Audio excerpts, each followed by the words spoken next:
आज के वीडियो में हम लोग पढ़ेंगे performance of medium transmission line.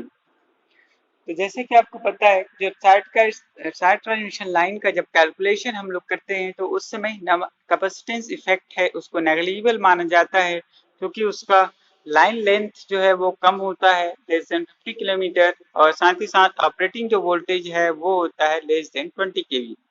But हम लोग मीडियम ट्रांसमिशन लाइन की बात करते हैं तो जैसे जैसे इसका लाइन लेंथ बढ़ते जाता है, साथ ही साथ जो ऑपरेटिंग वोल्टेज है वो बढ़ते जाता है, तो उस केस में कैपेसिटेंस इफेक्ट है वो इसमें आता है। ठीक है, इसलिए जो मीडियम ट्रांसमिशन लाइन का एनालिसिस हम लोग करते हैं तो उस केस में कैपेसिटेंस इफेक्ट को कंसीडर किया जाता है। तो उस केस में इसको फाइनली कैलकुलेट करने का हमारे पास तीन मेथड है: end condenser method, nominal T method और नॉमिनल पाई मेथड। तो सबसे पहले हम लोग देखते हैं इंड कंडेंसर मेथड। तो ये जो इंड कंडेंसर मेथड है, इस केस में जो कैपेसिटेंस ऑफ द लाइन होता है उसको लम्प्ड माना जाता है या कंसंट्रेटेड मानते हैं रिसीविंग इन वोल्टेज के आसपास। मीन्स रिसीविंग इन पे इसको, इस कैपेसिटेंस को हम लोग कंसंट्रेटेड मानेंगे।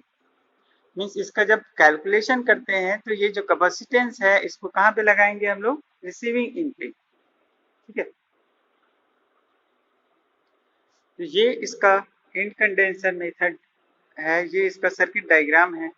ये लाइन रेजिस्टेंस, इंडक्टेंस और ये कैपेसिटेंस, ये आपका लोड है फाइनली, जहाँ पे अपने को रिसीविंग इन वोल्टेज प्राप्त होगा वी आर, और यहाँ का करंट है आई आर।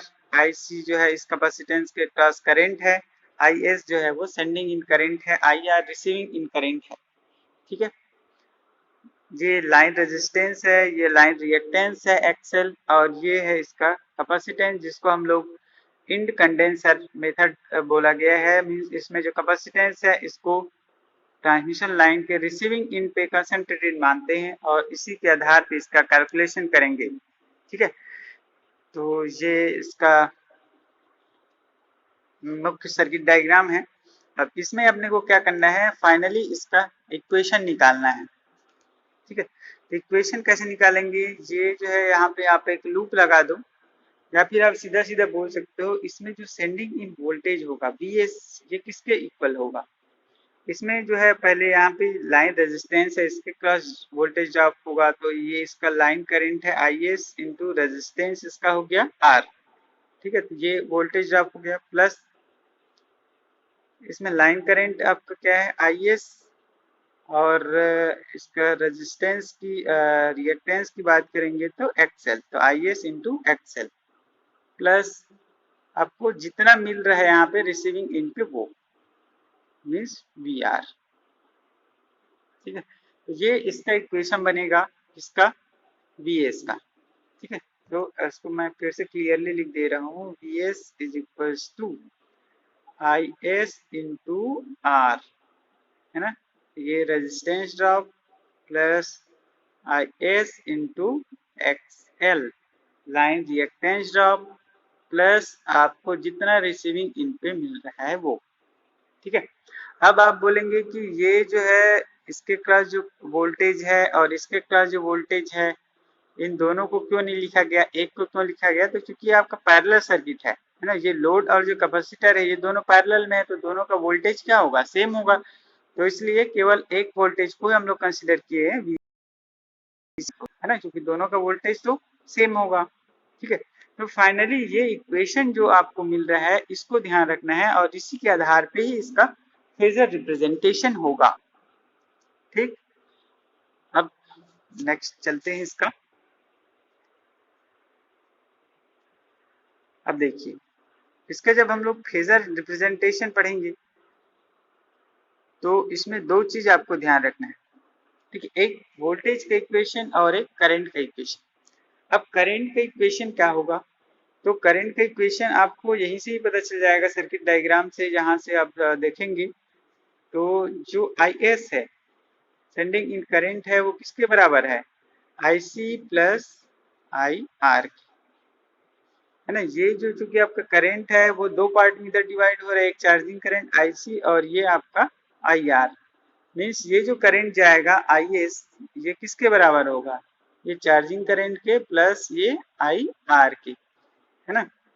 तो इस तरीके से इसका इक्वेशन अब अगर आप बनाएंगे तो I S is equals to I C plus I R, है ना।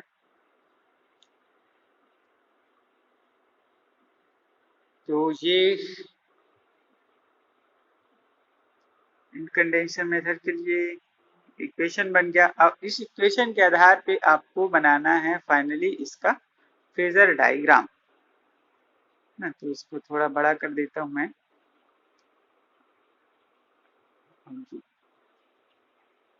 ठीक, अब इसमें हो क्या रहा है, हमने रिफरेंस लिया है वी आर को, रिसीविंग इन वोल्टेज है इसको हमने रिफरेंस ले लिया, तो ये आपका बन गया क्या, वी आर। ठीक है, अब इस वी आर से कुछ phi R degree means V R से फाई आर डिग्री जो है आपका कौन सा ड्रॉप होगा, रिसीविंग इन करेंट का फेजर बनेगा। इसको आपको ध्यान रखना है, हमेशा जो है वोल्टेज और करंट के बीच जो एंगल होगा वो होगा फाई एंगल, है ना। और इसमें आपको पहले ही बताया गया था कि इसमें जो वोल्टेज है वो ऊपर की ओर बनेगा, मीन्स वोल्टेज जो है वो लीड करेगा और करंट जो है वो लैग करेगा। ठीक है, तो हमने बना दिया वी आर और इससे फाई आर डिग्री नीचे की ओर बन गया आपका आई आर। तो आप पहले किसी भी इक्वेशन को बना लो, तो जैसे आपका फर्स्ट इक्वेशन था ये मान लेते हैं, हाँ चलिए इसको बोल, पहले आपको करंट का इक्वेशन बनाना पड़ेगा। तो आपके पास क्या था, I S is equals to I R, है ना, ये I R plus I C. Mean जो आपका सेंडिंग इन करंट है वो किसके बराबर है, receiving end current plus charging current के। ठीक है, तो ये आपका वी आर आपने बनाया, यहाँ से फाई आर डिग्री पे आपका क्या बन गया, ये आई आर बन गया। ठीक है, आई आर डिग्री ये नीचे आपको दिख रहा है रिप्रेजेंटेशन में। अब आई आर मीन्स चूंकि आपका आई एस जो है वो किसके बराबर है, charging current plus receiving end current के। तो ये आपका चार्जिंग करेंट हमेशा जो है वो 90 डिग्री पे होता है ऊपर की ओर, है ना। तो इसको ध्यान रखना है, आप कहीं भी बनाएंगे तो ये जो है वो आईसी जो है चार्जिंग करंट जो है वो ऐसे अपवर्ड डायरेक्शन पे ही बनाते हैं इसको, प्लस आईसी प्लस ये आपका आईएस। ये फाइनली अगर आप इसको देखेंगे तो ये आई आर जो ऐसे आया नीचे से, ये आई आर प्लस आई सी ये किसके बराबर होगा, इस आई एस के बराबर होगा। ठीक है, तो इक्वेशन को आपको ध्यान रखना है, I S equal to I C plus I R, ये बन गया। अब देखिए ये जो है आपको रिप्रेजेंट करना था क्या, आई एस इंटू आर। अब आपको ले चलते हैं किधर, इसके वोल्टेज इक्वेशन की ओर। तो वोल्टेज का इक्वेशन आपका क्या आया था finally, V S is equals to जो सेंडिंग इन वोल्टेज है वो किसके बराबर होगा, आई आर ड्रॉप के plus I S into X L plus V R, है ना, ये एस है यहाँ पे, इसको ध्यान रखना है। तो ये इक्वेशन आपके पास आया था, V S equal to I S into R drop plus I S into X L drop plus V R के। तो आपने वी आर पहले रिप्रेजेंट कर लिया है, ये वी आर हो गया। अब आपको दिखाना क्या है, I S into R drop. तो ये जो आपका आई एस वाला लाइन है इसी के पैरेलल ही आपका होगा I S into R drop, है ना। तो ये जो आपका ये आई एस वाला जो लाइन है इसी की पैरेलल आपने दिखा दिया I S into R drop. और इस रेजिस्टेंस से हमेशा जो है 90 डिग्री ऊपर की ओर बनता है रिएक्टेंस ड्रॉप, तो I S into X L drop ये हो गया। ठीक है, तो ये तीनों आ गया, ये तीनों किसके बराबर होगा, इस वी एस के। फाइनली इसको आपको यहाँ पे लगा देना है, तो V R plus V S into R drop plus V S I S into X L drop, ये सब किसके बराबर हो जाएंगे, आपके वी एस के। ये जो आपको वी एस दिख रहा है, ठीक है। तो इस तरीके से ये इसका फेजर रिप्रेजेंटेशन होता है।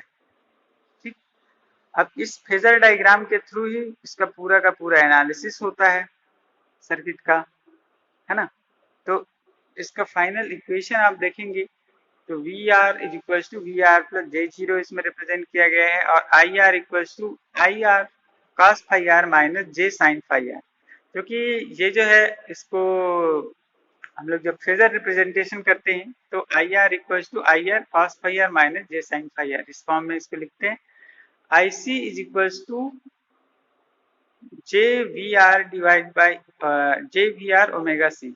ये क्या होता है आपका I is equals to V by Z लिखते हैं हमने, है ना। तो जेड की जगह आपका क्या है एक्स सी है मान लीजिए, है ना। कैपेसिटेंस से यहाँ पे जेड की जगह एक्स सी है, तो एक्स सी को हम लोग क्या लिखते हैं 1 बाई ओमेगा सी। ठीक है, तो ये जो ओमेगा सी है वो कहाँ चला जाएगा, ऊपर चला जाएगा। फाइनली आपके पास I C is equal to क्या हो जाएगा V R into omega C. ठीक है, तो ये वी आर को जब फेजर रिप्रेजेंटेशन में करेंगे तो इस तरीके से इसमें जे लगा देते हैं। ठीक, तो ये आपका आई सी हो गया, और omega C is equals to omega equals to 2 pi F C होता है ना। 2 पाई एफ होता है ओमेगा इक्वल्स टू, तो ये यहाँ पे लिख देंगे। ये तो आपको पता है I S equals to I R plus I C, है ना। और इस तरीके से ये आपका सेंडिंग इन करंट का सेंडिंग इन वोल्टेज का इक्वेशन है। तो फाइनली आपका वोल्टेज रेगुलेशन निकल जाएगा यहाँ से V S minus V R divide by V R into 100। और साथ ही साथ ऐसे ही आपका ट्रांसमिशन इफिशियंसी आप यहाँ से निकाल सकते हैं, पावर डिलीवर्ड पर phase divide by power delivered पर फेज प्लस लॉसेस, है ना। तो ये था performance of medium transmission line. तो मेन जो है इसमें आपको फेजर डायग्राम को याद रखना है और उसी के आधार पे ही इसका कैलकुलेशन होता है। ठीक है, तो आज का वीडियो यहीं समाप्त करते हैं। उम्मीद है आपको फेजर डायग्राम समझ में आया होगा। अब फिर से मिलेंगे नेक्स्ट वीडियो में, तब तक के लिए धन्यवाद।